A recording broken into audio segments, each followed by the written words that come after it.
Okay, it looks like we're up and going now. So hello everybody and welcome back to, or not welcome back to, I should say. Welcome to a video here on my channel. Now what I'm going to be doing in this live stream is I'm going to be building a tic-tac-toe game. So to give you an idea of what that looks like, I'm going to come over and show you what it is, and it's this thing right here. So I decided to do this as a live stream instead of a video, just simply because I thought it'd be easy to go through it in a live stream where I don't have to stop and play and or do all that other kind of editing stuff. I can just go from end to end, showing you exactly how I built this out.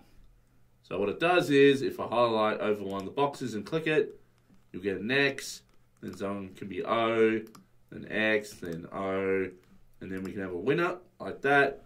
We get the winner at the top here, and we get a start new game button down the bottom. And when I click this, we get a fresh board. Now, if I go and say, now I want to make circle win. So I say I do this, circle's now the winner. And what you can also see is that the winning combination is also highlighted, okay? And then obviously a draw can happen.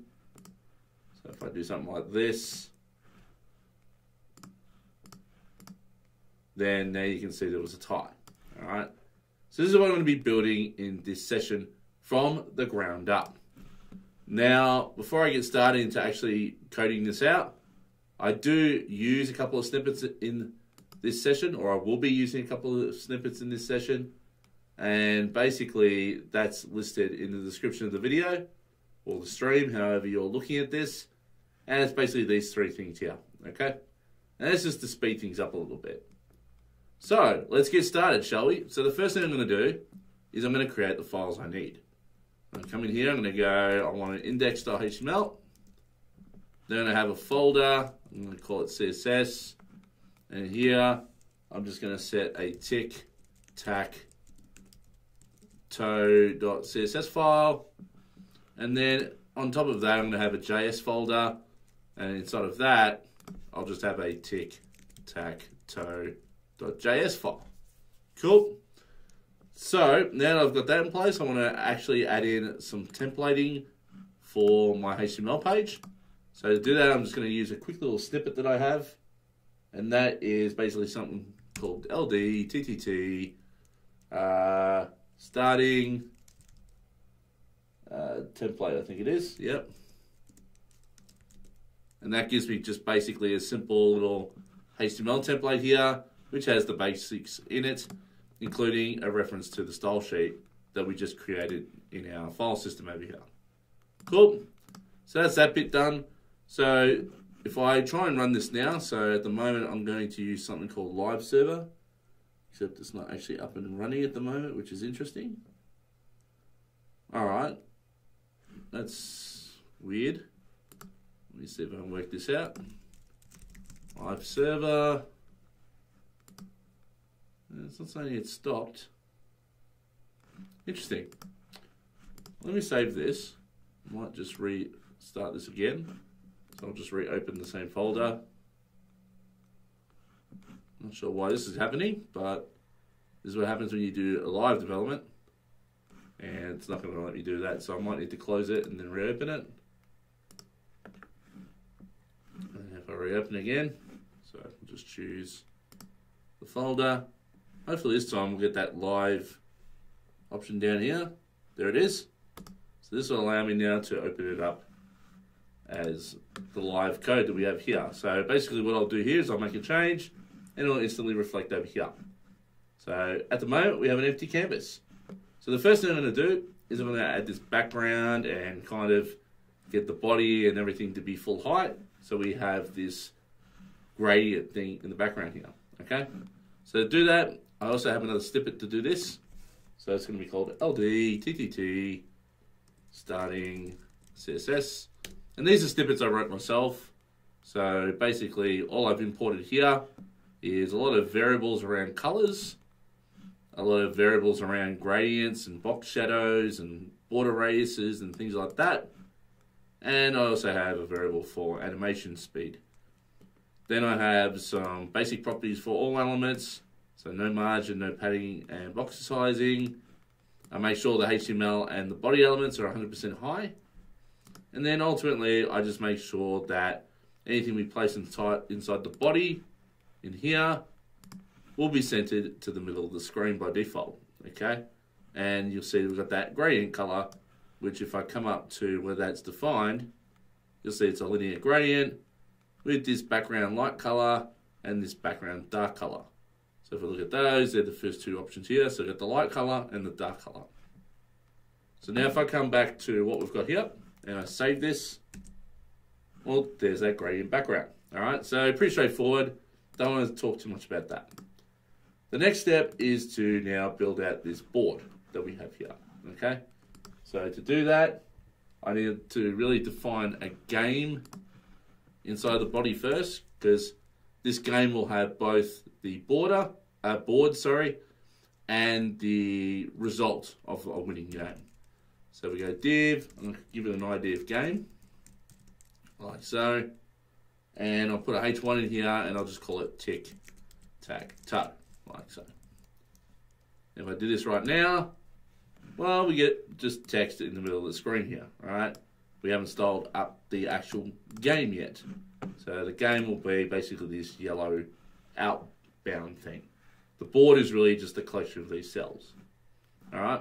So we're going to style this game part. So I'm going to come back over to my CSS, and now I'm going to start writing some CSS code. So I'm coming here and go target my game element, and I'm going to give it a color, or the color of the text will be a variable. I'm going to use what I refer to as my primary color, which is a greenish color. So if I save that, come back to the right tab here, you'll see now the text has gone green. Then we'll go text align center. That's just to make sure the text is centered. Margin bottom, I'm going to set to 2vmin, like so. And I'm making a mistake here. This is actually for the H1. I'm a goofball. That should be applied to the H1. This is what I need to apply to the game. So background, because I'm thinking for a second there, I was like, why doesn't it have anything about the background color? Content background color, so it's another variable I have up there, which is a yellowish grayish tinge. So there it is right there. Border radius, that's a variable as well, which I've set as default border radius. And if you're unsure what all these are, all you have to do is come up and check this. So that's 2vmin. So I'll save that. You can see it's got rounded edges there. And then I want a padding of 3vmin. So the other thing I want to quickly mention while I'm doing this is that I'll be using vmin a lot in this particular example, and that's simply because I want things to size based on the smallest dimension. So as you can see, as I make the width the smallest dimension, everything sizes in relative to that.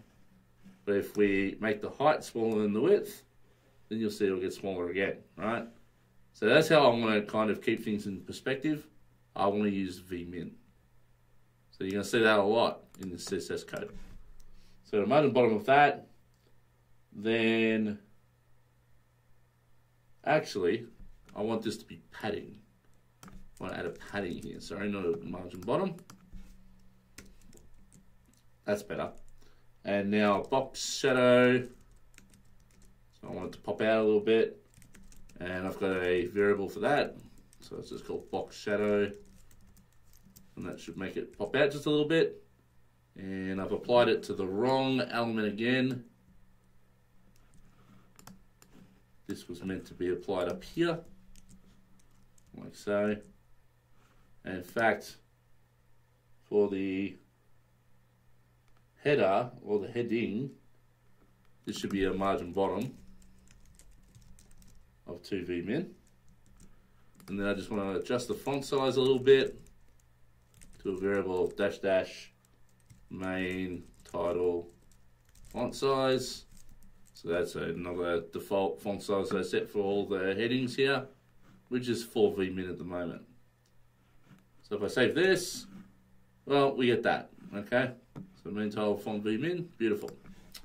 Cool, all right. So now what we need to do is we need to work on the board. So this whole thing here with all the cells in it. So to do that, I'm going to jump back over to my HTML after I've saved this.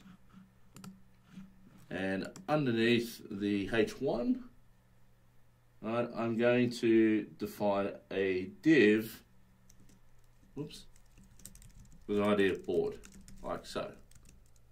And inside that div, I'm now going to have a button that represents each of these cells, okay? So to do that, I'm just going to button. I'm going to give it a class of cell. And then inside the button, I'm going to have a span. And this will have a class of cell content. And for this first one, well, we'll leave it empty for now because I want to duplicate this 9 more times. So to do that, I just have to press it down a few times, 4, 5, 6, 7, 8, 9. All right. And then I'm going to put an X in the first one and an O in the second one. Now, if I come and see what we've got here at the moment, when we save it, well, we don't have a lot, right? We have the first 2 buttons are populated. And then if you look very carefully, which if I can zoom in, whoops, I zoom in the wrong window there. If I zoom into the browser window, you'll see, if I come in really close, you can see those buttons are there, but they look terrible, right? So we need to fix all that with some CSS as well. So under the H1, right, I'm going to add some more CSS. So first I'm going to start off with the overall CSS for the board. And I'm going to define every child inside the board as a grid item. So this is going to be a grid. So I use display grid. I'm going to have inside my grid 3 columns. So we're going to repeat 3 times. And I'm going to go with 20 vmin. So if I look at that right now, we get something like this. All right, so we've got 3 columns, and then it's kind of like there are 2 rows under there, but it's still not managed properly. So we'll deal with the rows now. So grid template rows, we'll do the same thing. 3 lots of 20 vmin, so they're perfect squares. And now we get that, okay? So we're getting closer. I'm now going to add a little bit of a gap between everything. So I'm going to put 1 vmin just between each of the cells. And there we go. And then lastly, at the very bottom, I'm just going to add a margin, well, of vmin, 2 vmin 0. And that just adds a bit of margin top and bottom to the actual board. Now for each cell, all right, we now need to style them up. So I'm going to go dot cell. I'm now going to add a font size. You can see it's quite small at the moment. We'll go with 10 vmin. There's the X and the O. We'll give it a font weight of bold. We'll give it a color of what I refer to as the accent color, which is kind of like the secondary color. And in this application, it's actually a gold color. So it's not easy to see at the moment because we haven't added the background, so we'll do that now. So this will be a gradient. I've called it primary gradient. So if I save that, now we've got that gradient look.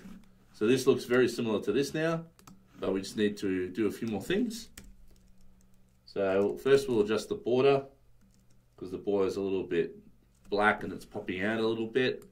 So we'll set that to a variable as well, which will be the default primary border. And the reason for the variables, if you haven't wondered, or if you've wondered, is that I use these variables in multiple places within the CSS. So it's just easier to keep it all at the top. So we add that border. Now you see that it looks more, defined and flat, which is kind of what I want. And then a border radius, like so. And set that to a default border radius as well. And I believe that is set to 2 vmin. So if I save that, now we've got those rounded edges like the one over here. So we're pretty close to what we've got here. Well, it's almost the same if you look at it. Now we've got that blue outbound thing when you click on a button, so we'll get rid of that.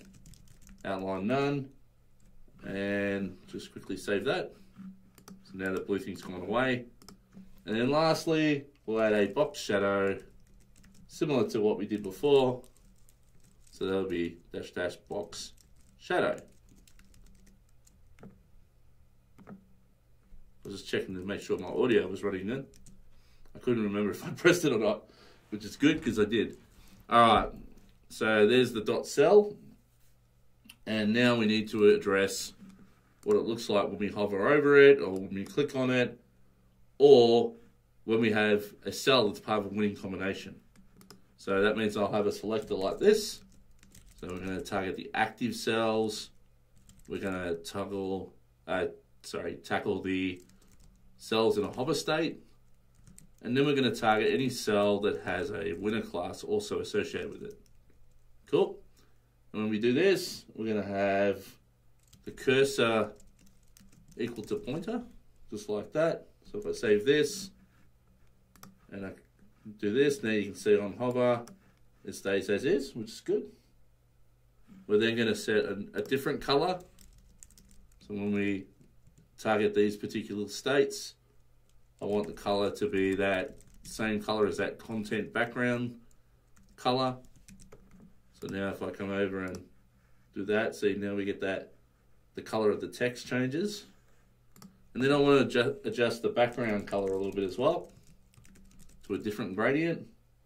And I've called this one primary highlight gradient, and save. And now we get that highlight gradient. All right, so this basically looks the same as this to a certain extent. I'm not sure why this one's a little bit further down than this one over here. But anyway, it doesn't really matter too much. We've pretty much got it right. If it's not quite right, it's fine. Now the other thing I just want to quickly do is just make sure that when I set a class of winner to a cell, that it will show the same hover or the same kind of background color and things like that. So just on cell, if I put winner here and save, now we can see it instantly highlights. Alright, so that's exactly what we want, and I'm cool with that. So that's the active states and things like that. Now, I want to do something quickly with the cell content, and this will probably make more sense later when we get into the JavaScript side of things. But by default, what I want is for this text to not show. And then when I click on it, it does an animation into full size. But the problem is at the moment, when it's populating the DOM, it's staying at full size to start off with. So I need to do something like the following. I need to target the cell content. And the first thing I'm going to do is say, if we overflow the size of this span, well, I'm going to hide everything. All right, so that means that if this span happened to be smaller, or sorry, this text is bigger than the size of the span that we set here, it should disappear and hide, right? And to emulate that, I'm going to set a width of 0, and I spelled that wrong, and a height of 0. And if I save this, well, that's interesting. I naturally assume that the text would have disappeared there. Overflow hidden.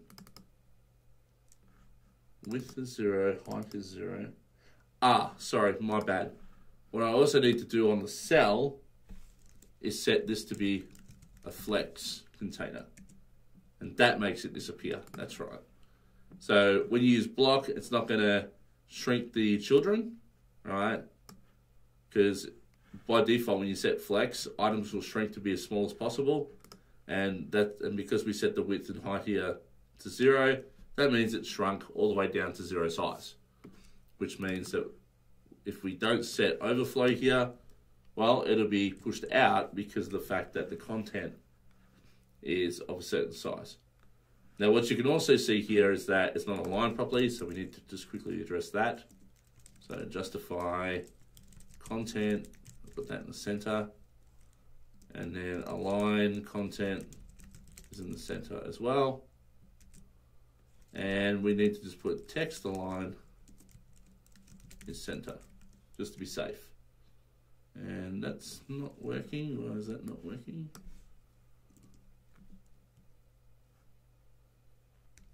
Just trying to understand what I've done wrong here. Nobody's perfect.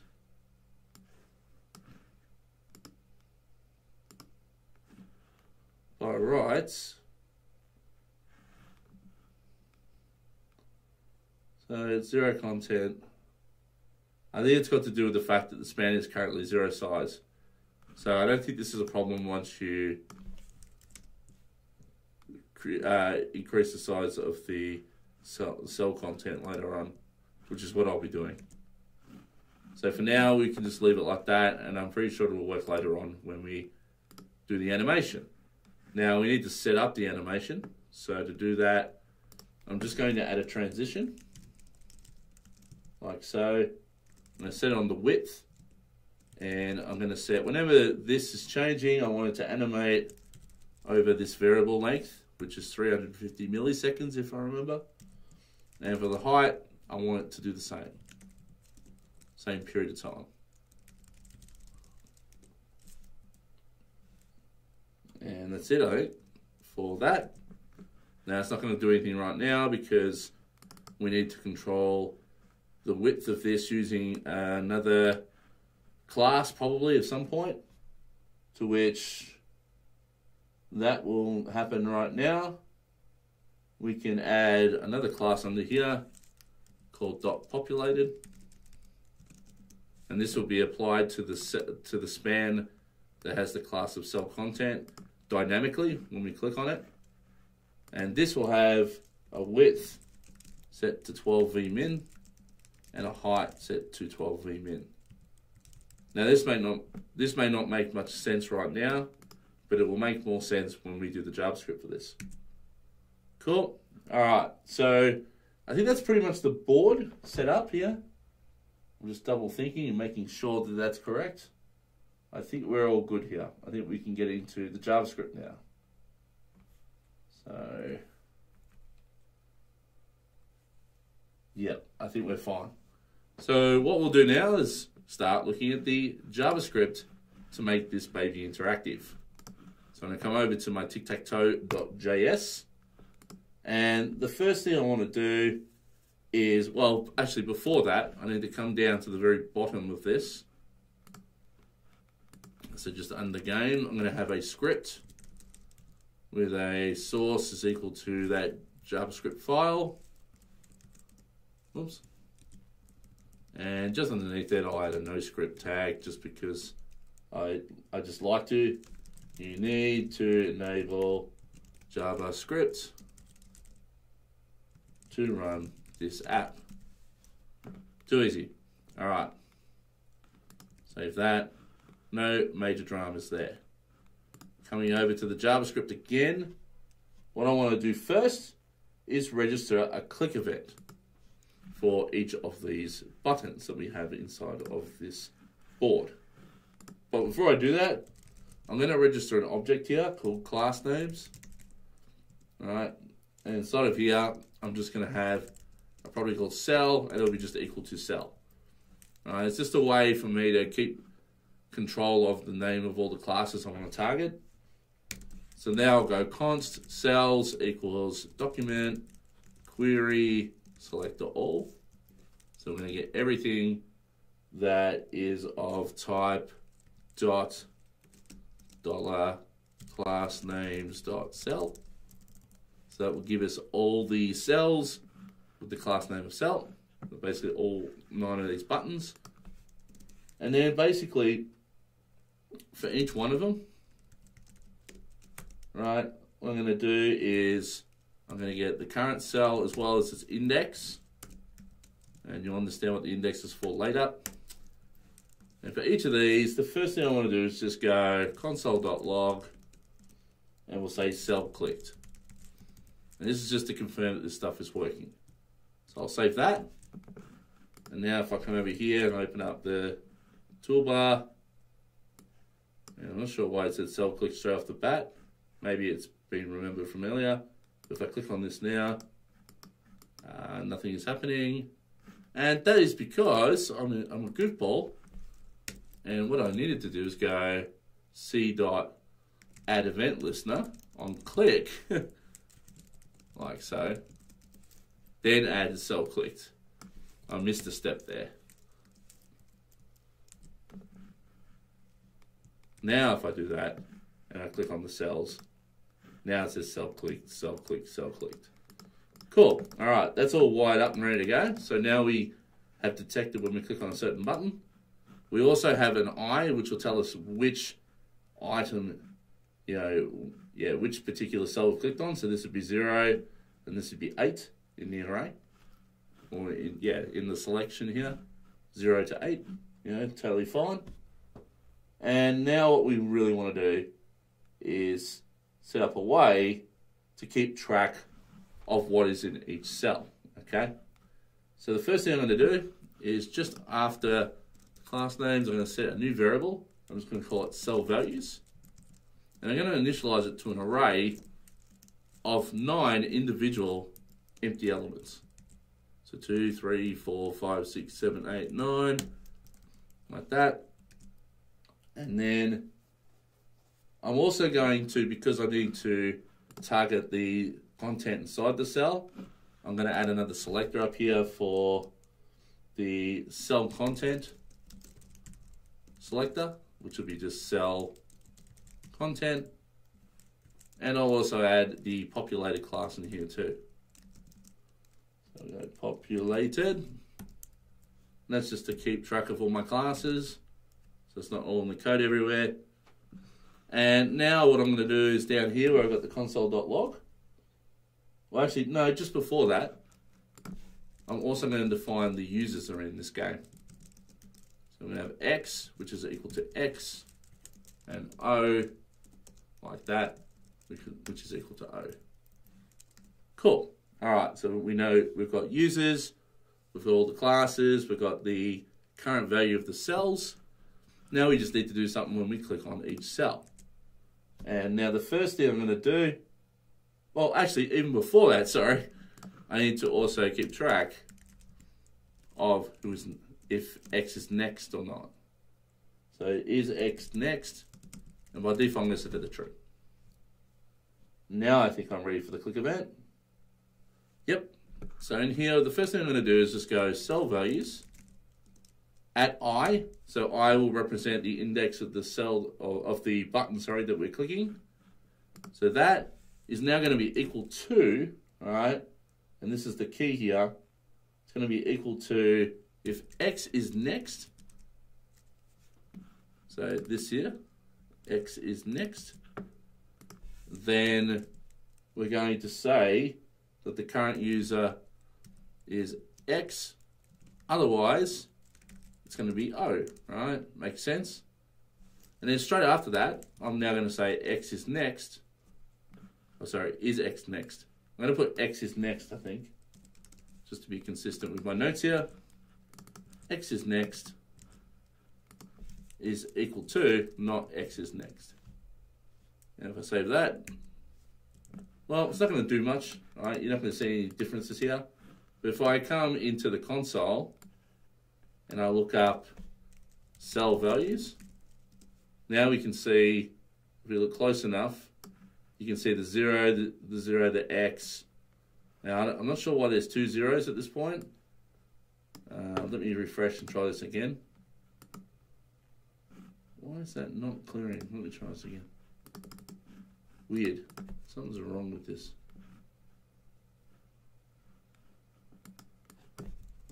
Oh, because I never actually submitted it, that's why. So if I click this, and click this, and click this, then I should have, whoops, cell values. Yeah, so I've got X, then 0, then X. Then if I click the next one, that'll be a 0, and the next line, then X, then 0. So if I run this again, so you get X, 0, X, 0, X, 0. And then I click the last one, which is X, 0, X. And then lastly, now you can see they're all filled in, right? So that's cool. And I can also look up what X is next is equal to, which would be false because X was the last one to do something. Cool, so those variables are working on click properly.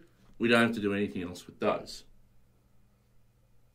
The next step we want to do, though, is show what is in the cell values here inside of the actual UI, okay?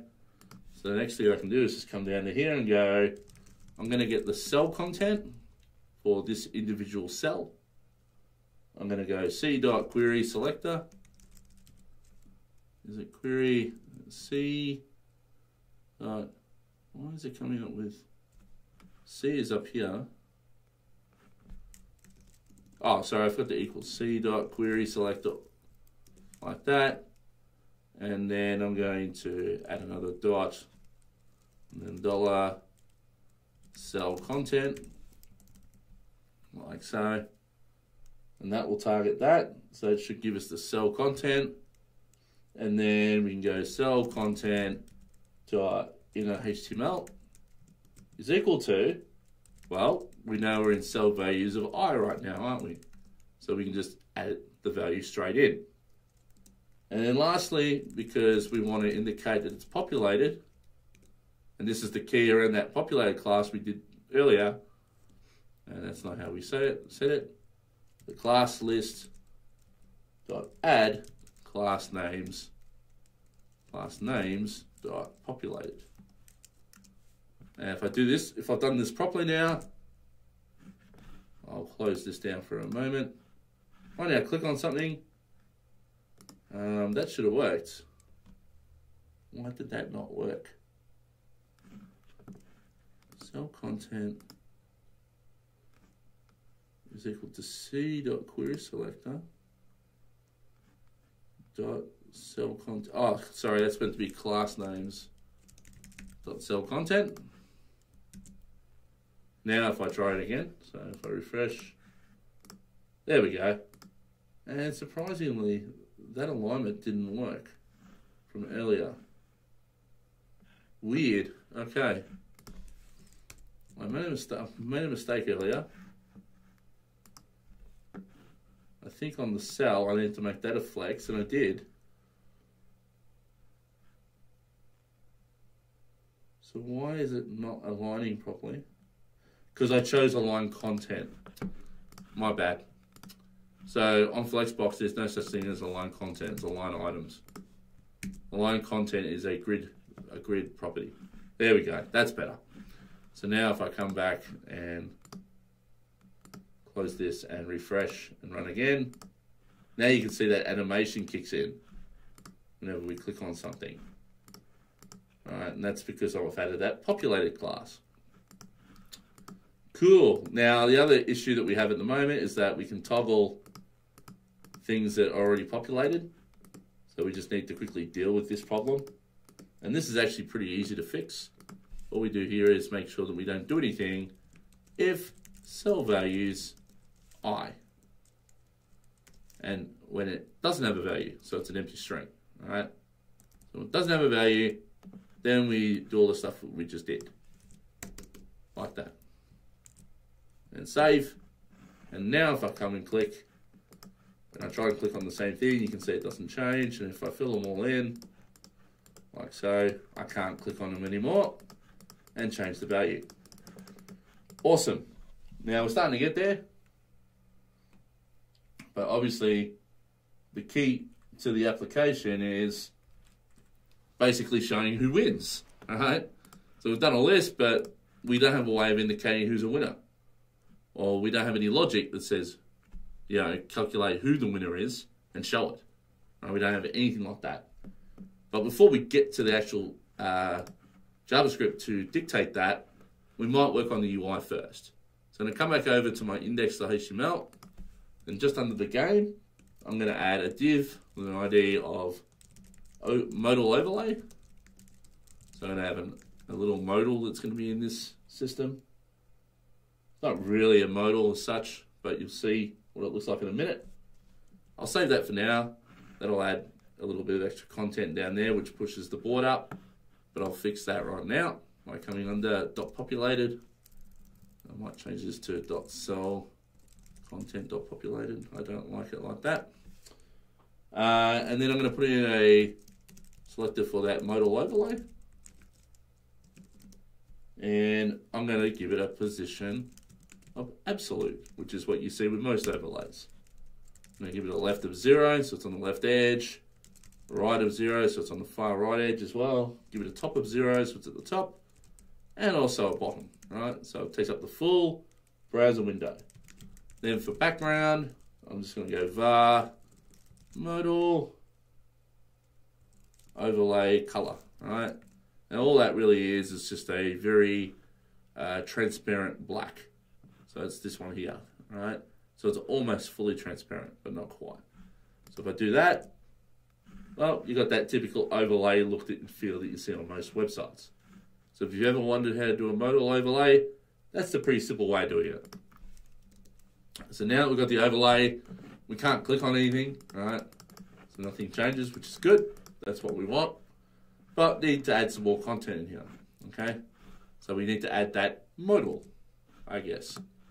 So we can come back over to modal overlay, and now the next thing we'll do is add in the HTML for the modal. And it'll look a little something like this. Div, ID, game, result, modal. And keep in mind, this is not really a modal, and you'll see why in a minute. And I have a div and an ID of result container. So this will have the result. You know, basically, it'll contain, if I quickly just toggle over here, doesn't matter. It'll contain this here, this yellow thing, with whatever text is in it. Right, so that's what this result container is. And inside of that we'll just say div ID equals winner container. So that'll just show the container, the actual content for the winner. And then I have a span inside that. And for now, I'm just going to put X wins. Now, if I run this at the moment, it's all the way up in the top left-hand corner. All right, so it looks terrible. We need to position it into the middle. So let's go about doing that. Actually, before we do that, let's add the rest of the modal content here. So we'll add the button as well. So just under the result container, I have a new game container. And then we have a button with an ID of new game button. And it'll just say start new game. And save. And now we can see they're both still up in the top left-hand corner here. So let's get those things into position where we want them. So back to the CSS here. And we need to first put everything in the middle of the overlay. So I can do that by going display, flex, like so, I think, yes. And then I can say that I want justify content, put it in the center. And I just thought actually I could even do something better. I can make this a grid and I can say place items like so in a center position, and that would be horizontal, but before that we want to do the vertical, which I want to make the items stretch evenly. And that didn't seem to work. Why didn't that work? I could centered it, but it didn't shift it down.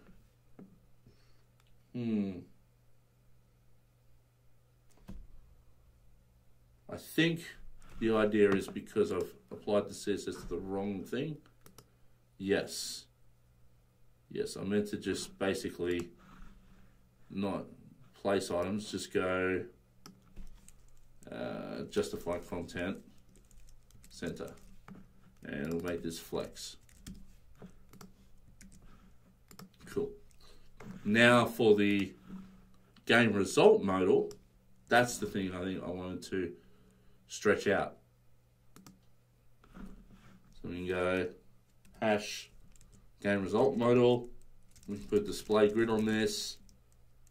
And I'm going to go grid row gap.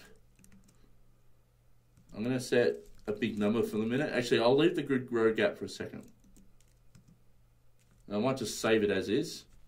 And now what you can see is that this X wins and this start new game button seems to be in two very different places. But that's because CSS grid and this particular element in general has created 2 evenly sized rows here. Alright, so 1 row, 2nd row. 1 column, 2 rows. Alright, so the start of the 2nd row starts at the top here, and the start of the 1st row starts at the top here. Alright, so that's exactly what I want. But what I really want to do is I don't want this ever to be inside of the board. So I'm going to add a big gap. So this content or this content will never be overspanning the board. Alright, and to do that, that's where I'm going to use that grid row gap that I was just about to type. So grid row gap. And I pre-calculated this to be about 76 vmin. And if I do that, well, now we can see that's probably just on the board.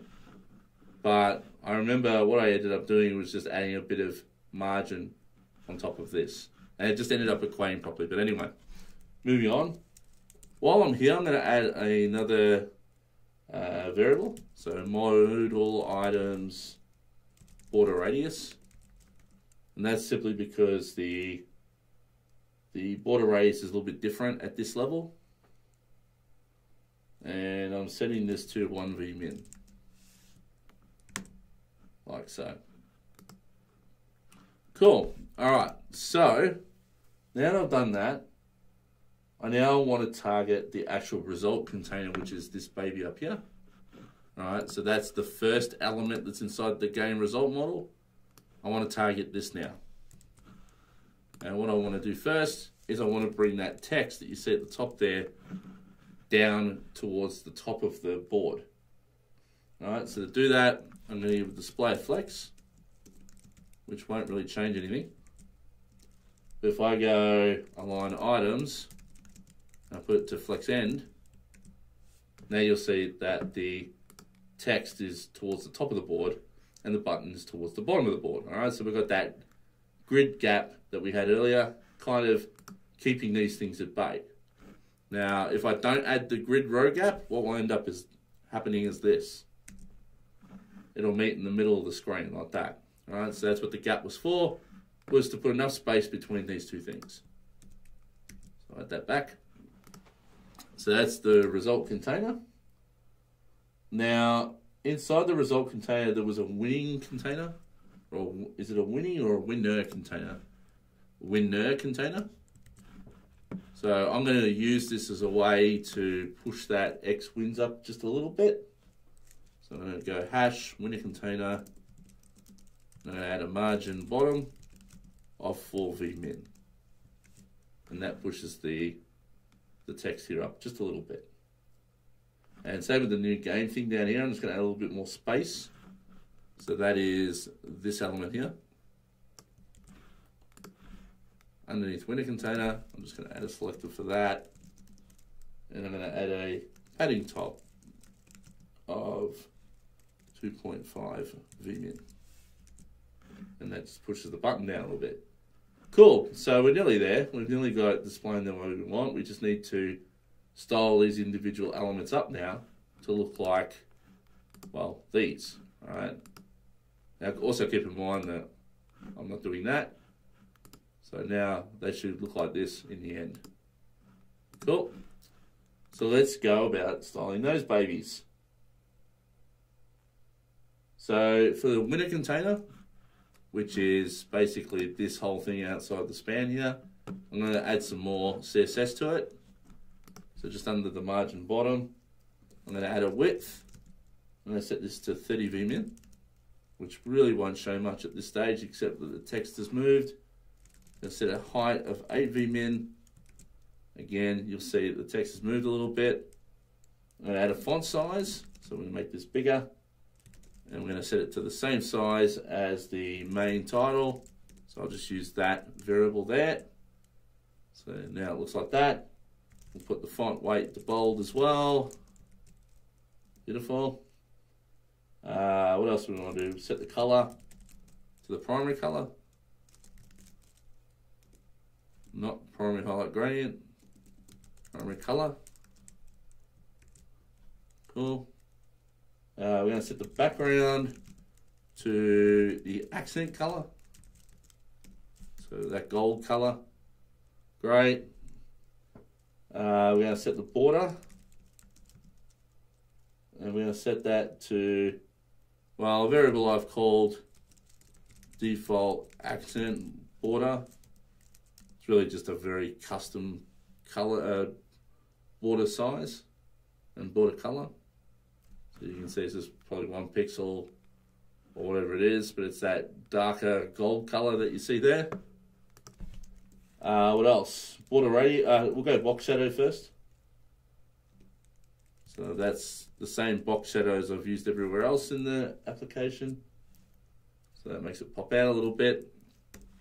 Then we'll go border radius.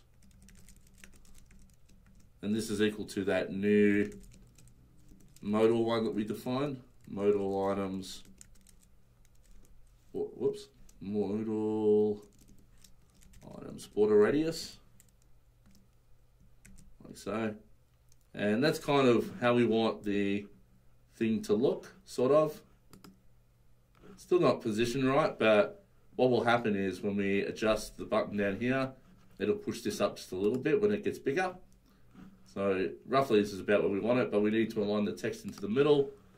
So to do that, I'm just going to go display, flex, whoops, flex, not felx, justify content, center, align items, center, save.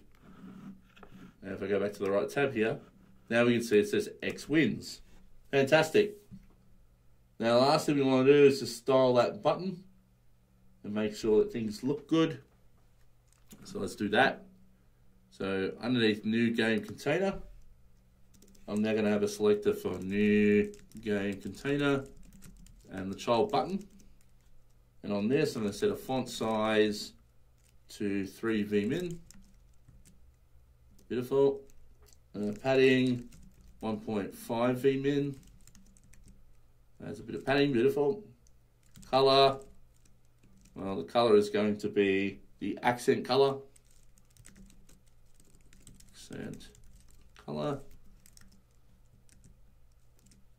The background will be the primary gradient that we saw with the actual cells that we have there. So it'll be the same. Same background as that. There we go. Then we want a border and set that to the primary color as well, I believe, which I've defined as default primary border. So it's basically 1 pixel solid. I think it's 1 pixel solid. What is it exactly? Default primary border. Oh, 0.25 vmin solid. Yeah, so everything's relative to viewport sizing. All right, and then border radius. That equals the modal items border. Yep, that one. We have an outline of none because it's a button. And then lastly, a box shadow of, if you haven't worked it out by now, you probably guessed it, box shadow variable. Great. And that looks very similar to what we have over here, except that I've hovered over this. Looks pretty close to me. I mean, this is filled in and this one's not, but that's fine. All right. This is kind of what we want to end up with. Sorry, this is kind of what we want to end up with the proper message. And obviously that filled in after the fact. Great. I'm just trying to think here, is there anything else I need to do quickly?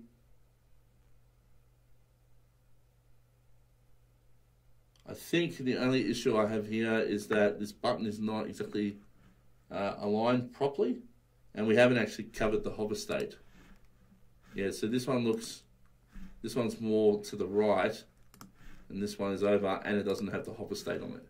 So let's deal with the alignment first. So I think that's on the new game container.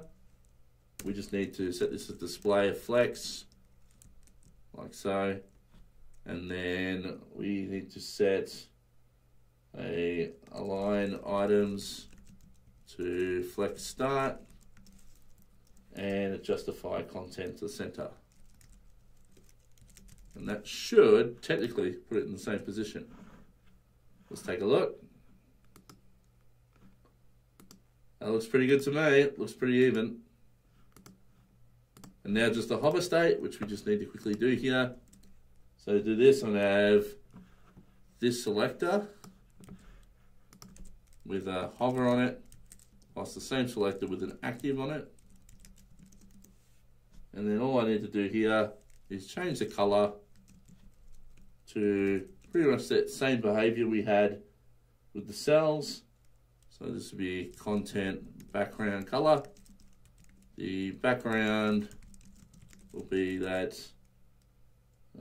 primary highlighted, whatever it is, gradient, that one. And I'll just put cursor, pointer, and save. And now everything should be how we want it to look. Beautiful. We just need to now get it working from a JavaScript perspective. And this is where it gets probably the trickiest in the whole thing that we've built so far. Because now we have to calculate who's winning and what the winning combination was, and then we need to handle the situation where we start a new game from scratch and start it all over again. All right, so there's a bit to do with the JavaScript, but the HTML and the CSS is pretty much covered. I don't think we need to do anything else there. We just now need to stay with the JavaScript part. Cool. Actually, there is one more thing I want to do quickly before I move on. And that's I actually have to go back in the HTML temporarily. And in the board, I'm just going to remove the X and the O. So if I come over and check it now. Oh, wait. Not only do I need to do that, I do need to make one more change in my CSS. And that's to make the overlay disappear. So instead of display flex, in fact, that should be probably, just trying to think here. No, that should be fine. I can make it display none for now though. There we go. And now we're back to something where we can click on things again. Cool. All right, now we can just focus completely on JavaScript. Let me refresh this so we can start from scratch. So now we need to determine a winner. So obviously we need, probably need to put it down here, a winning user. All right, so that's probably the first thing we need to cover, right? Now, what I'm going to do first is I'm just going to quickly set up the situation that when winning user is set to anything, we show an overlay, okay? We'll just do that very quickly here. So underneath the cells, I'm going to target a new DOM element called modal overlay. I'm going to document.query selector. And I'm going to target that modal dash overlay. Cool. And in order to determine, hang on, let me think about this for a second. I think the first thing I need to do is now have a show modal function, like so. And in the show modal function, well, actually I need to target something else, because I need to target the, I'll look at my HTML again, outside of the game. I need to target this span, which I still have X wins in here. So I need to get rid of that. So I need something that targets this or this within this, all right? So I can do that by just going const winner details equals document.query selector. And I'm going to target that winner container and get the span. Right, so now that I've got that, when I call show modal, I can go winner details dot inner HTML, right, equals, and I'm going to say in this case winner is, and then I'm going to target winning user or is it winning user? Winning user. Okay. And then I want to get the modal overlay, set the style, display. Bloody hell, I hate when the IDE does that. Set that equal to flex. Just like so. Now, to test this, I could set the winner user here to say user.x. All right, and then I can just call show modal and save. And if I refresh this, well, that should have worked.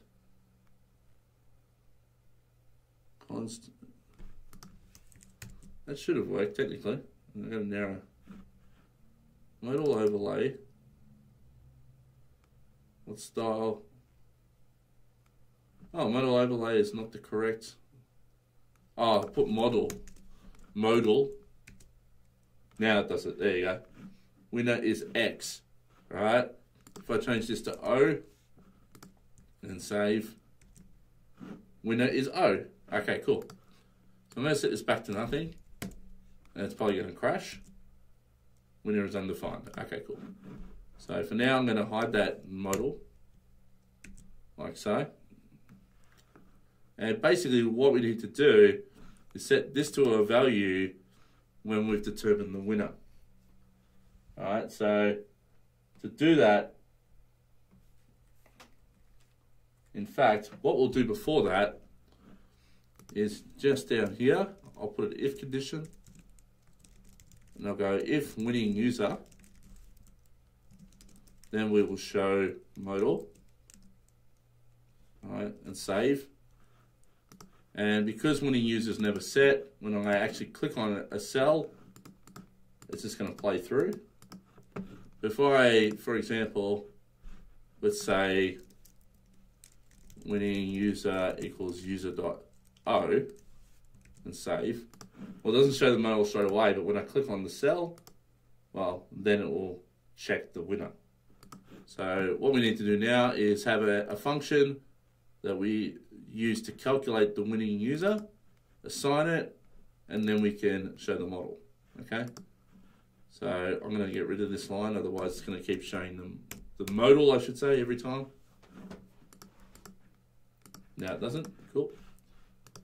So now we need a function to calculate the winner.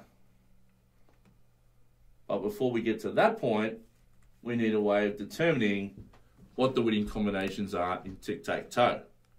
And this is where I'm going to use my last snippet. And that is basically this here, winning matrix. Now you probably look at this and go, oh boy, what is this? Okay, what is this winning matrix thing that I just imported? Well, it works based on indexes. So when I click on a cell, right, for example, say I'm on this top cell, when I click on this cell, this is really the cell index 0, right? So technically, when I want to look for winning combinations that are related to this particular position, I can just look up this winning matrix, look at what is in 0, and here are the collection of numbers that when combined with 0 make up a winning combination, okay? So for 0, I can go either 0, 1, and 2, so 0, 1, and 2, or I could go 0, then 3 and 6, so 0, then 3, and then 6, or I can go 0, 4, and 8, and that's 0, 4, and 8, all right? They're all the winning combinations that include the cell I just clicked on, all right? If I click on, say, this one, right? This is actually position 4, okay? So 0, 1, 2, 3, 4. If I click on this, then it should look up 4 and see what combinations the 4 can be combined with in order to come up with a winning combination. So 3, 4, 5. You know, 3, 5, and 4. 3, 4, 5. That's a winning combination. If we go 1, 4, and 7, so that's 1, that's 4, that's 7. That's a winning combination. And then a 4, a 0, and an 8. So 4, a 0, and an 8. That's also a winning combination. So that's where this winning matrix comes in, right? And the reason why I chose to do it this way is it's much easier to look up one number than it is to iterate over every single winning combination and find out if you've got a winner, all right? And most people that do tic-tac-toes will have a double-dimensional array which make up every single combination, and then they have to loop through it. Whereas with me, I still have to loop through maybe these three, but I don't have to loop through everything, potentially, to find what I'm looking for. Whoops. All right, so that's how I've designed it. There are different ways you can do it. But that, to me, makes the most sense and seems to be the most optimized. So with that said, now I need to write a function to calculate the winner. So I'm going to do that just before show modal. I'll go to const, calculate winner. And for this, I need the current index because when I click on this, that's what I'm going to look up in the matrix. All right. So for this, I got chosen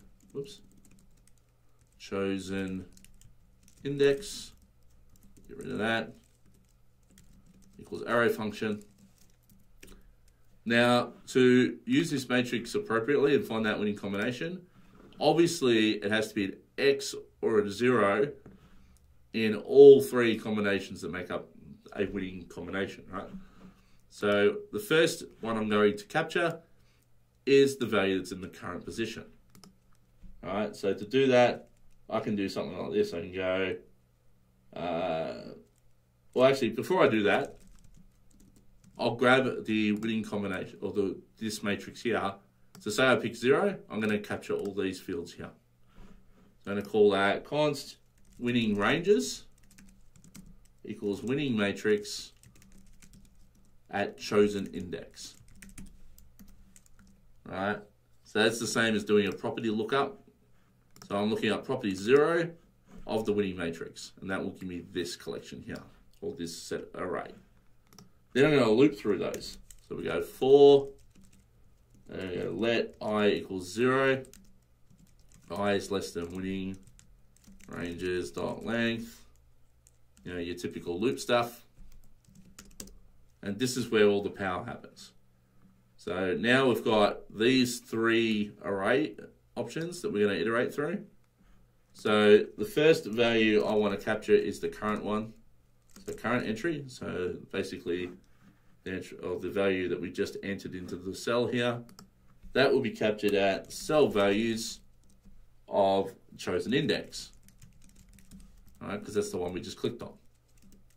Now for the rest, we're just going to get, you know, one option and then the second option, all right? So there's always two in each of these sub arrays. So we're just going to grab both those values. So I'm just going to go const first option is equal to cell values. So we're going to be looking into this array here. But where we're going to look is going to be based on the number that's inside of this combination. So to do that, we just go winning ranges of I. All right. So it could be the first combination that we're looking at here. So that's I. And then I'm going to get the first number. So that will pick up, say, if we're using 0 for an example, it could pick up the first combination here, and then it's looking for 0, so it'll be grabbing 1. If we're going through the second combination, it'll grab this, and then it will grab 3. And the last one, it'll grab this, and it'll grab 4. And that will be what is populated as first option here. I need to do the same for the second option that's in that inner array. Second option. And target 1. And this means now we have the value that's inside of here, this cell values array, for each of the potential winning combinations. All right? And when I say potential, we don't know yet if all three values in this array are equal.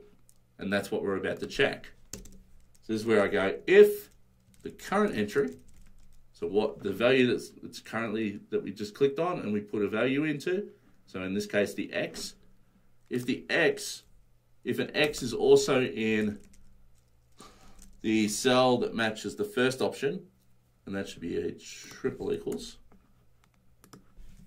and we'll just say first option also matches the second one. So that means, say we're going this way, right? If this is an X and it matches this one, and this is an X and also matches this one, then all three match, all right? So that we've got a winning combination. So that's what this if condition here is doing. And that could be the same if we go with the last combination. So if 0 is X currently, if the 4th position has an X in it and the 8th position has an X in it, then we know we have a winning combination. All right, so that's essentially how we define it. And then if that's the case, I'm going to set the winning user is equal to the current entry. And that's because we already know what the value is in the current box. All right, and then I'm just going to return true. So as soon as that's the case, we just return true. All right, because you can only ever have one winning combination at a time. And if all else fails and we get out of the loop and there is no winner, we just say return false. Cool. Now we haven't wired up this yet. So if I still click around, we're still going to have the situation of no winner. All right. What we can do now is down here where we've got if winning user, we just replace that with a call to calculate winner. All right, so calculate winner, passing in the index of the cell we just clicked on. So in this case, it'd be I. So if I click on this first cell, then this will be 0. It'll do a lookup in the winning combinations for 0. It'll then look up these three combinations and see if they all match. If one of them matches, if one of these combinations match with 0, then we've got a winning combination. And then in that case, it'll call show modal. So let's just test this and make sure it works. So now if I go, yep, I want X, and say I want 1 and 2 to be X as well. So 0, then X, then 0. And then finally when I click this, it's going to check 2. So what it's done here is it's determined, okay, you've just clicked on 2. So it's coming to calculate winner, this will be 2. It then goes and looks up the winning matrix for 2, finds this, looks at the first option and goes, I can see that a 0 and a 1, if they're combined with 2, would determine a winning combination. So in this situation, it's going, yes, we do have X equal in every single situation, therefore the winner is X, and we're going to say, yes, we found a result. And then that returns true, and we call show modal, okay? To which at this point, show modal knows about the winning user, and then it just shows the modal. Fantastic. All right, so we've got ourselves a situation where we get a winner. So finally I'll go X, O, X, O, and we'll go X, then O.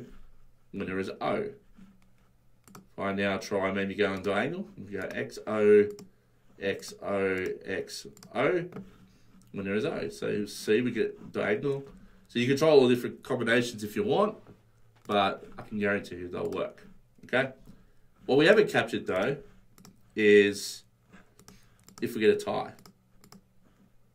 All right, so if I now put this in a tie situation, it still says the winner is X, okay?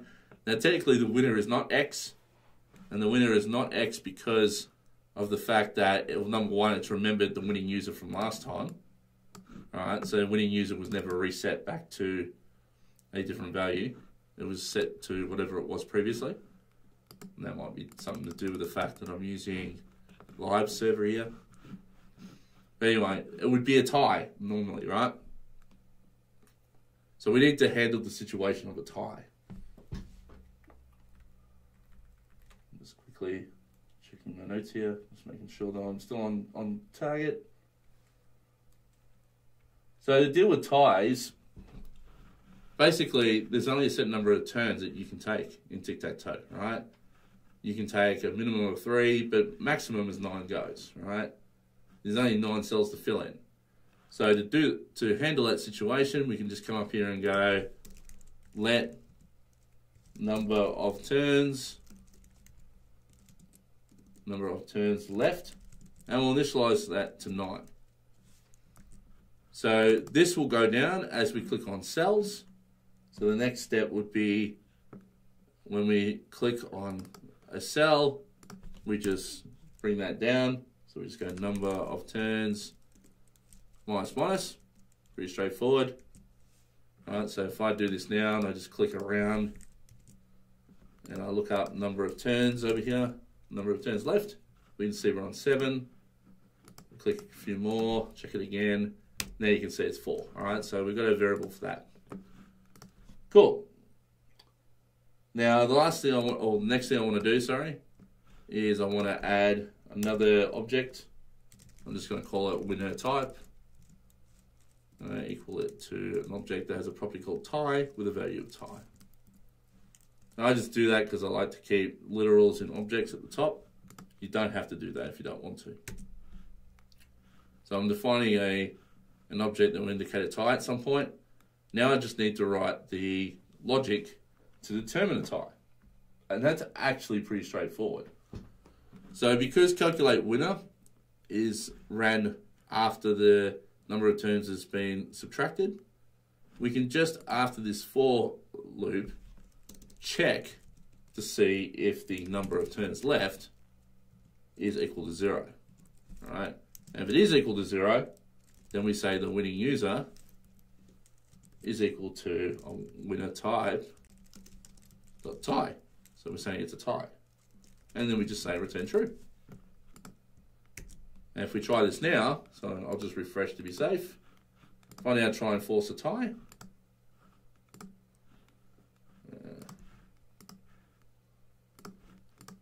like so, winner is tie.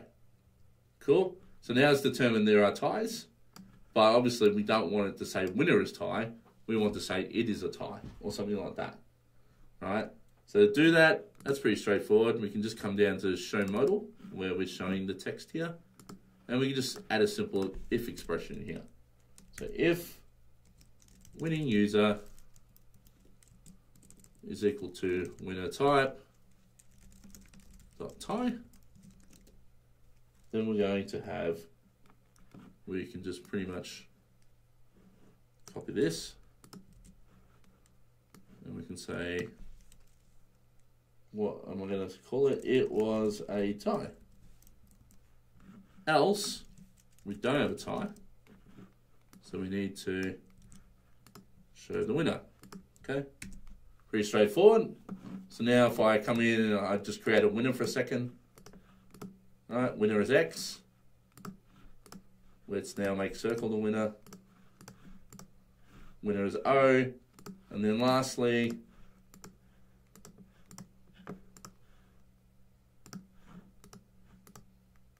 it was a tie. Okay, cool. So we've got the logic working for that. Fantastic. We're getting closer to the end now.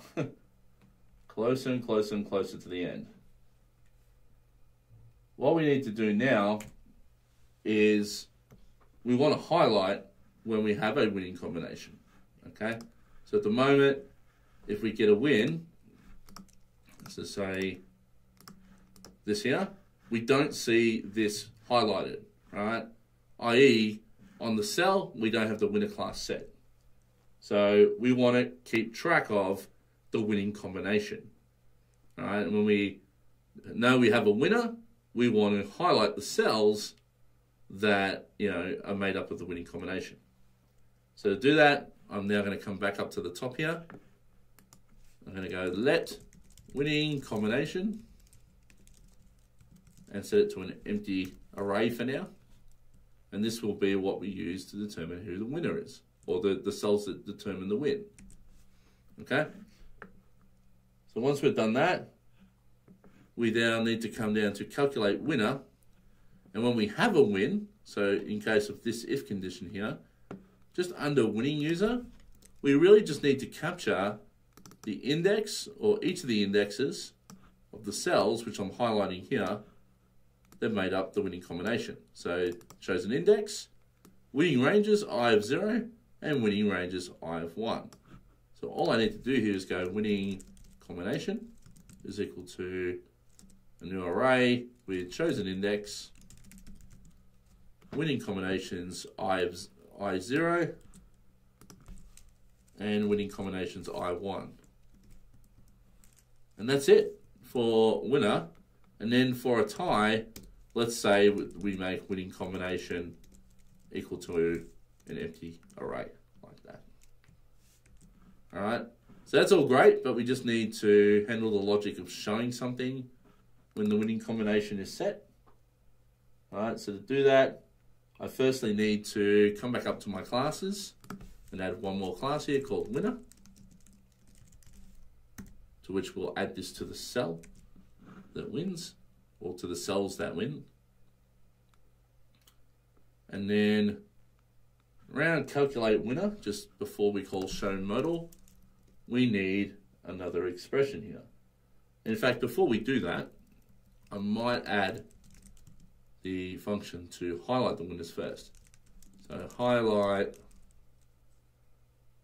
winning cells equals empty function. And then here I just go cells. So cells is the array we keep for all the DOM elements that match the cell. All right, so what I'm saying here is the cell that has the first winning combination. All right, so winning combination will have 3 entries in it. Dot class list, so I'm going to be adding a class. Dot add class names dot winner. And we just need to do that for the other 2 combinations to make up a win. So 1 and 2. And now we just need to call this at the right moment. So we're only going to be calling it if there wasn't a tie. All right, so if we calculate a winner, and in this case, the winning user is not equal to winner type dot tie, so it wasn't a tie, then we can call highlight winning cells. All right, because we've determined a winner, it's been populated as the winning user object. If it's not set to tie, therefore we found a winner, then we just highlight the winning cells. Then we call show modal regardless. So let's just test this. So X, O, X, O, X. And we've got a bug. So we've got an error. What have we done wrong? Class name, again, I think I've spelt this wrong. It's class names. Try that again. So X, O, X, O, X. And there you go. So now we've got the cells highlighting. Let's choose a different combination. So X, O, X, O, X. Winner is X, winning combination. Let's try, we'll close this now. We'll try O's. X, O, X, O. O's are highlighted. Let's try one across. There we go. And then let's make sure that it doesn't happen when we get a tie. And there's no highlight when there's a tie. Beautiful. So that's working now. So we're almost home. Almost home. We've just got a couple more things we need to do, which is we need to be able to restart a new game. All right, so that's the last thing we need to do, and then we've finished our game. So to do that, all we're really doing is when we click on this, right, we're just reassigning all the values we had at the top here, so all of these. So I'm going to grab all these. All right, I'm going to come down, and just before the cells.forEach, I'm going to create another function called start game. Equals function. I'm going to reinitialize them, so I'll get rid of the lets here.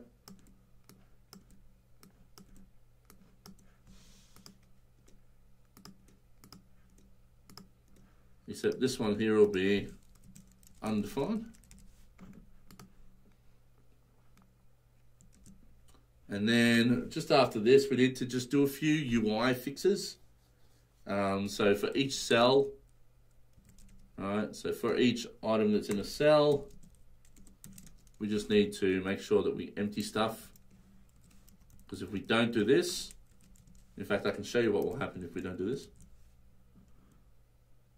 Oh, actually, no, I can't, not yet. If I, actually, before I do that, nah, I'll do it later. Let's just, actually, no, I'll leave this out for the moment. We'll move on and come back to this. I'll wire this start new game up though, so we need a way to wire that up. I will, before I go too far, though, go modal overlay dot style dot display and set it back to none. I will do that. And then I'll just wire this baby up to a button click. So to do that, I'm going to come back up to the top and just under here I'll go const start game button equals document dot query selector, and I believe it's just called start game button. I believe that's the name. Let's just quickly check. New game button. There you go.